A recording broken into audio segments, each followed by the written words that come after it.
अस्सलाम वालेकुम। क्या हाल चाल हैं आप लोगों के।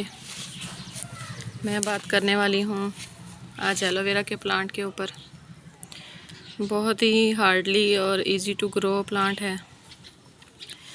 अच्छा, ये देखें, ये सारे प्लांट मेरे पास एलोवेरा के मौजूद हैं और ना ये काफ़ी हद तक ना टूट चुके थे, बर्बाद हो चुके थे, क्योंकि जब हम लोगों ने शिफ्टिंग की, मेरे व्यूवर्स जो डेली की मेरी वीडियोस देखते हैं उनको मैंने बताया था कि हम लोग एक जगह से दूसरी जगह पे मूव कर गए हैं।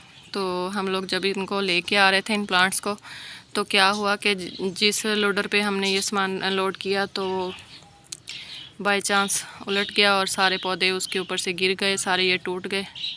कुछ ही मेरे प्लांट बचे थे तो काफ़ी ज़्यादा उनकी केयर की। और उधर फिर शेडी एरी में पड़े थे, यहाँ कोई शेड नहीं, इनको ऊपर मैंने छत पे रखा हुआ था धूप पे। तो लेकिन अब अल्हम्दुलिल्लाह काफ़ी अच्छे से दोबारा ये चलने लग गए हैं। लेकिन आज मैं इसके ऊपर ये बात करने वाली हूँ कि अगर आप लोग भी चाहते हो कि आप लोगों के एलोवेरा के ये जो लीफ हैं, ये इनके पत्ते हैं जो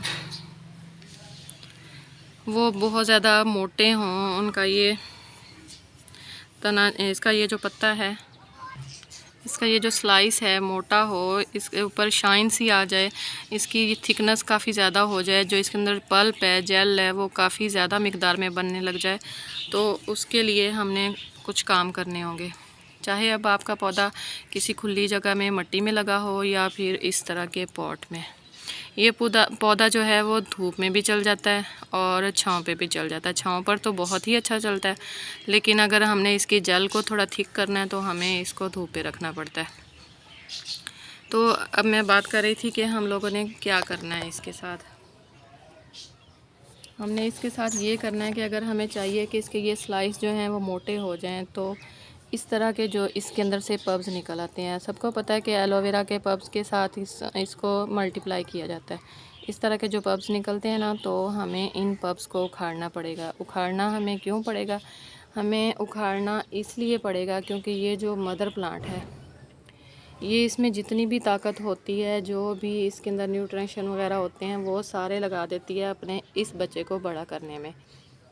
क्योंकि माँ जो हुई मदर प्लांट, इसीलिए इसको बोला जाता है कि ये अपने अंदर से इसकी जड़ों से, इसकी रूट से और प्लांट भी निकलते हैं और फिर वो उन प्लांट को पालती है और उनको बड़ा करती है। अब जब ये प्लांट बड़े होंगे ना, तो इसने वीक हो जाना है, इसने इतना ही रहना है, और इन पब्स ने क्या करना है कि इनके अंदर से आगे और निकलते आएंगे। जिस तरह ये देखें, ये एक पब निकला था ना, तो अभी ये यहाँ पे सारे और ज़्यादा पब्स निकल रहे हैं। तो अगर मुझे इस वाले पौधे के स्लाइसिस बहुत ज़्यादा मोटे, थिकनेस वाले और जेल बहुत ज़्यादा चाहिए, तो मुझे इन सारे पब्स को उखाड़ना पड़ेगा। ये देखें, इस तरह, यहाँ इस तरह नहीं आ रहे, मैं इसको छुरी की मदद से ईज़िली निकाल लूँगी। इससे पौधे को कोई नुकसान नहीं होता। मैंने जैसे ही छुरी के इसके मिट्टी के अंदर डाली है, तो अंदर से ऐसे हल्की सी आवाज़ आई है, जहाँ इसकी जड़ थी वो टूट गई है, कट गई है। ये देखें, ये मेरे पास ये आ गया। इसके साथ ये मैं बता रही थी ना कि इसने और पब्स निकाल लेने। ये देखें, अब वो पौधा यहाँ पे और भी पब्स निकाल रहा है, इस तरह के छोटे। इसकी जड़ अंदर रह गई है। इसी तरह हमने ये वाला भी निकाल लेना है। कोई भी ये केयर, ये वाला पौधा तो बिल्कुल भी नहीं मांगता। फर्टिलाइज़र डालो नहीं डालो, पानी डालो नहीं डालो, धूप में रखो छाँव में रखो, कोई मैटर नहीं करता। सिर्फ इसकी ध्यान ये होती है कि इसका ये जो सेंटर वाला हिस्सा है ना, ये नहीं कटना चाहिए। बाहर वाले आप पत्ते काटते जाएं, यूज़ करते जाएं, ये साइडों वाले अंदर से यहाँ से और निकलते आएंगे, साइडों से पब्स निकलते आएंगे, लेकिन ये वाला हिस्सा है ना, ये नहीं कटना चाहिए। ठीक है, आप लोगों को समझ आ गई कि हमने इस प्लांट को, अगर इस जेल को हेल्दी करना है, प्लांट को मोटा करना है, इसके स्लाइसिस को मोटा करना है, तो हमने क्या करना है। अब मुझे अपने ये वाले प्लांट जो है ना, ये 2 या हो सकता है ये 3, ये तीनों में ना मुझे ना बड़े बड़े पत्तों वाला एलोवेरा चाहिए। क्योंकि मैंने ना काफ़ी जगह पे देखे हैं, पत्ते काफ़ी मोटे मोटे होते हैं, तो वो मुझे ना बहुत ज़्यादा अच्छे लगते हैं।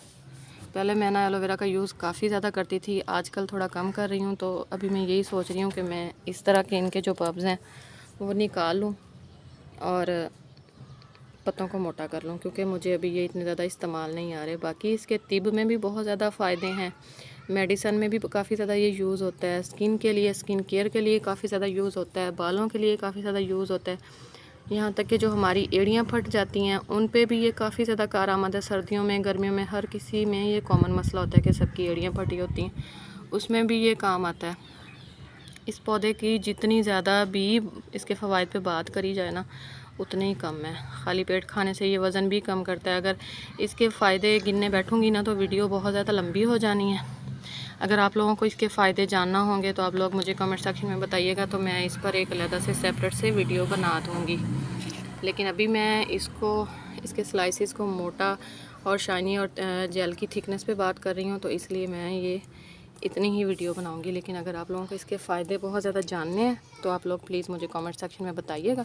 मैं आप लोगों को लाजमी इसके फ़ायदे बता दूंगी जितने मुझे पता हैं, क्योंकि कोई मैं डॉक्टर या हकीम नहीं हूँ। लेकिन ये पौधा काफ़ी अरसे से मेरे पास है और मैं काफ़ी अरसे से इससे फ़ायदा हासिल कर रही हूँ, और बहुत सारी बीमारियों में भी और वेट लॉस में भी, हेयर पर भी, स्किन पर भी काफ़ी ज़्यादा मैं इससे बेनिफिट लेती हूँ। इसीलिए ये पौधे मैंने इतने बड़े पैमाने पे ये देखें ये ग्रो किए हैं, क्योंकि इसके फ़ायदे ही बहुत हैं। ठीक है, आप लोगों को समझ आ गई। अगर मेरी वीडियो आपको यहाँ तक अच्छी लगी है तो आप लोग मेरे चैनल को सब्सक्राइब करें और अपने कमेंट सेक्शन में जाके अच्छे अच्छे कमेंट करें, और वीडियो को फ्रेंड्स और फैमिली के साथ शेयर करें। मैं इंशाल्लाह आप लोगों को नेक्स्ट किसी अच्छी सी वीडियो में मिलूँगी। तब तक के लिए अल्लाह हाफिज़।